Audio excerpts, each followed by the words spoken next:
My name's Eric Welander. Welcome to my channel. Today we're going to talk about the Sonos and Lutron integration, and is it something you want in your smart home? So I've talked a lot about Lutron here on this channel, and they make great smart switches in their Caseta Wireless line for controlling lights and fans, and those work really well with HomeKit. And I also personally love using Sonos. I have a number of different Sonos speakers around my home, and I have them hooked up to my Apple Music account. So to get started with any of this, you need to connect your Sonos account to Lutron in the Lutron app, and that will enable your Lutron bridge to talk to Sonos.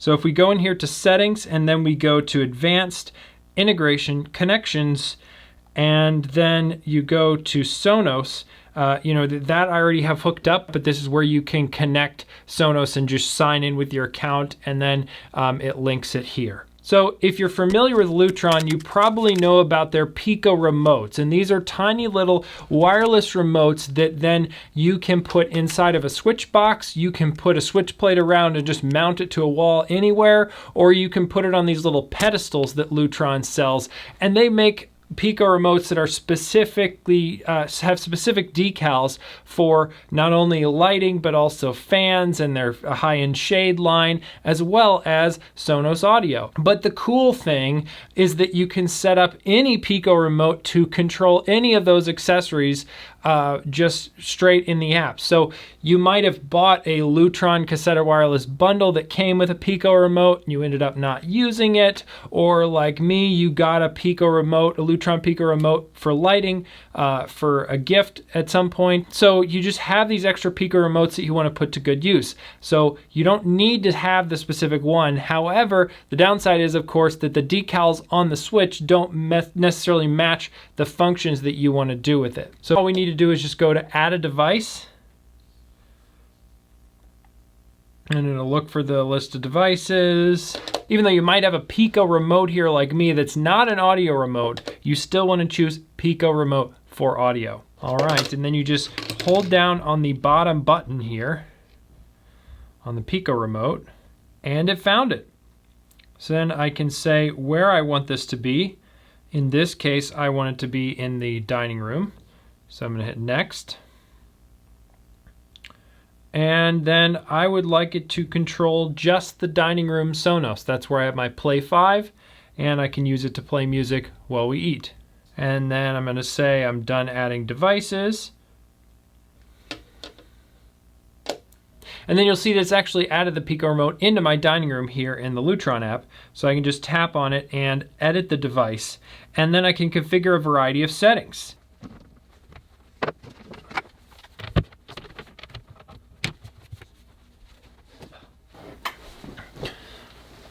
So I went ahead and brought my dining room Sonos down to the studio just so we can play with it and see how this remote works without bothering the rest of my family. So I'm here in the Sonos app, and I'm going to go to the Rooms tab, where then I'm going to find the dining room in this case, and then I can go control just the dining room speaker and select something that I want to have play on it.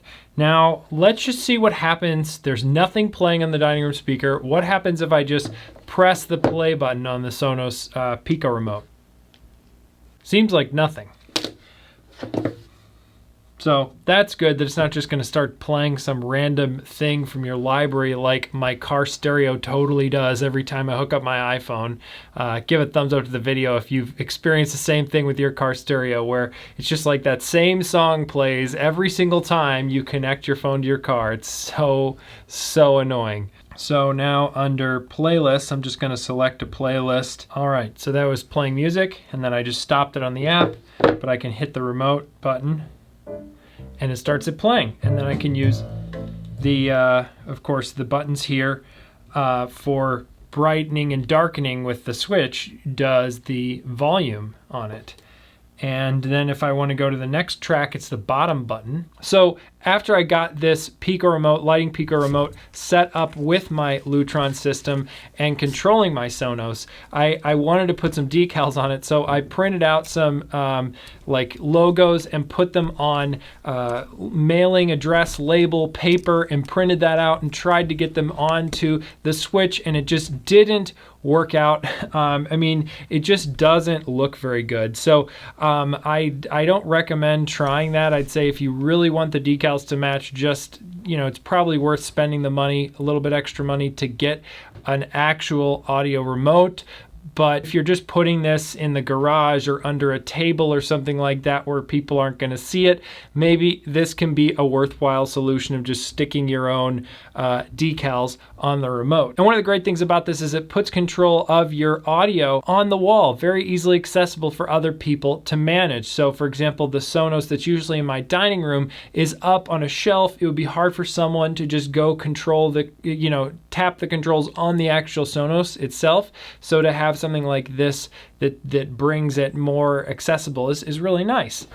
Now, you might be wondering, is it possible to have a single Pico remote control not only audio but also lights at the same time, or any combination of those? And I went ahead and tried it, and Lutron does warn you in the app. They don't recommend doing this, but they don't stop you, but it doesn't really work how you would think. If you turn on the lights on the Pico remote, then it will also press play on the audio, because that's the same button location on those two configurations. But the thing is, the off button for lights is also the next track button for audio, which means that when you turn off the lights, it will just advance the track on your Sonos. So not exactly what you would want if you had the idea of an automation where you turn on the lights in a room and there's kind of this music ambiance that's the on with the lights.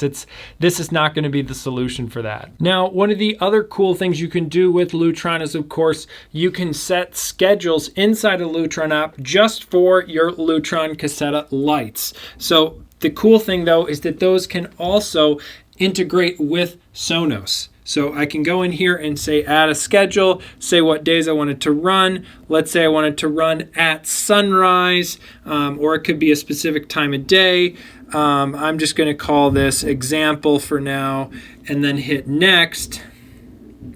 And then I can choose the devices that I want to turn on. It could be my ceiling fan here, and I can say I want that to go on to low. And then I could also, turn on the main maybe entryway lights as I'm coming down the stairs, and I want those to go to this percentage because that's a dimmer switch. And then I can also say here I want, let's say, my dining room to play music at this volume. And I could also say that at that point it pauses music if that's something I wanted. And then I can choose specific rooms also that I want to pause, along with rooms I want to play, if you can think of any fancy reason to do that.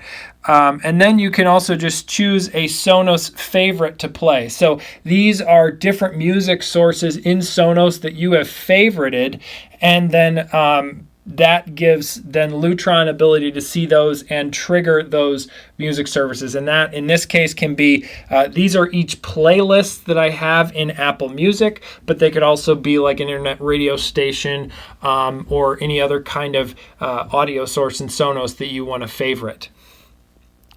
So I'm going to choose, let's say, dinner music, and then it will play dinner music in the dining room at that specific volume, along with these lights and fan triggers at sunrise. So then I can hit done, and it's added a schedule. And then I can, of course, go in here if I want to and delete that schedule or modify it. Now, you might be wondering, how can this integrate with HomeKit? Well, if you're triggering these kind of automations in Lutron, and HomeKit can see those Lutron lights, you could potentially do an accessory-based trigger in HomeKit where when the lights, the Lutron Caseta lights you have turn on, then you can also activate this other scene or these other accessories as well within HomeKit. The trick is you'd have to make sure that that's only running at that time of day, because otherwise when you turn on those lights another time of day or whatever, then it would also run your triggered automation there in HomeKit. So you can chain things like this together and get some pretty cool results. Now, I've been using Sonos since 2010, and they've had for the longest time an automation feature themselves with what they call alarms, where you can schedule anything in Sonos to play at a specific time. Of course, this Lutron one adds the integration of lighting and then the ability to bridge that over to something like HomeKit. But personally, my life has never, and I've used the Sonos one in the past for alarms, just for waking up, but usually my life isn't that predictable where I can schedule music to play at a particular time, and in this case maybe home automations and music, so I end up just controlling my Sonos manually when I want to. But maybe you have a better idea of how to use this kind of an automation. Maybe you have it working for yourself right now. Let us know in the comments below. So now that I have this Lutron and Sonos integration set up, I'm definitely going to report back in future videos of ways I'm able to use it or ways I don't really find it useful, whatever. So subscribe if you don't want to miss that. Give this video a thumbs up if you liked it. Thanks again so much for watching, and I'll see you in the next one.